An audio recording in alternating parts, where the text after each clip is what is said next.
Hello, my friend. Welcome back. Today, I want to talk about a feeling that is very common but very confusing. You know what you want to say. The idea is clear in your mind. The meaning is ready. But when it's time to speak, nothing comes out. Or the words come slowly. Or the sentence breaks. Or your voice feels stuck. And you may think, I know this. I know what I want to say. So why does my English feel blocked? Let's sit with this gently. Take a slow breath. Let your shoulders soften. Let your jaw relax. Good. Now listen carefully. A block in English is not a lack of knowledge. It is a pause between intention and action. Your mind is ready, but your system hesitates. That hesitation is not logical, it is protective. Your brain pauses when it senses risk. Not danger, not failure, but exposure.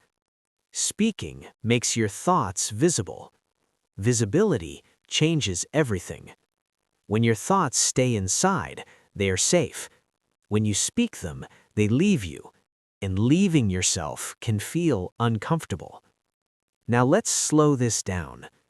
Your brain asks quietly, is it safe to say this? Is this the right way? Will I sound strange? These questions happen very fast, often without words. That moment is the block. Not because English is missing, but because permission is missing. Permission to speak imperfectly. Now let's talk about perfection again. Many learners wait for the right sentence, but real conversation does not wait. Conversation moves forward, even with incomplete language. When you wait for perfection, your voice waits too. Waiting feels like a block. Now let's talk about time again.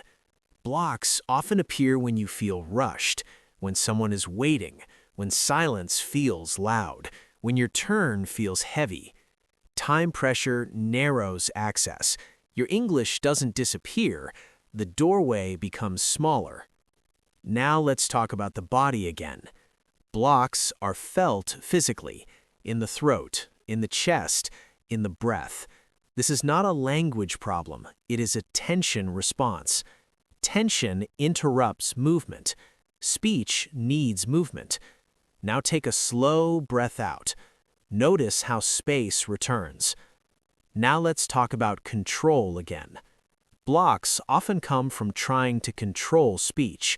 Control sounds responsible, but too much control freezes flow.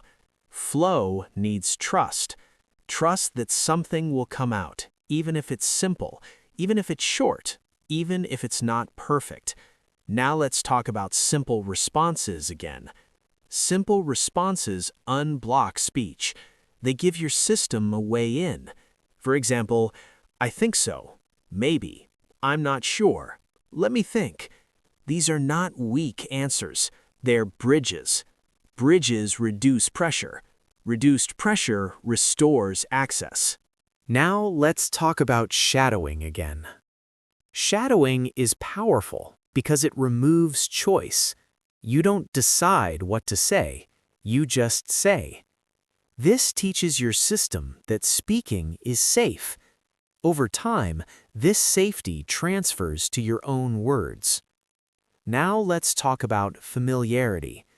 Blocks appear less when language feels familiar, not complex, not impressive, familiar. That's why repeating the same phrases is not boring. It's stabilizing. Stability reduces blocks. Now let's talk about acceptance again. Sometimes the block stays for a moment, and that's okay. Trying to fight it makes it stronger. Allowing it lets it pass. Blocks dissolve faster when you don't panic. Now let's slow down again. Take a breath. Notice how calm brings movement back. Calm is not silence.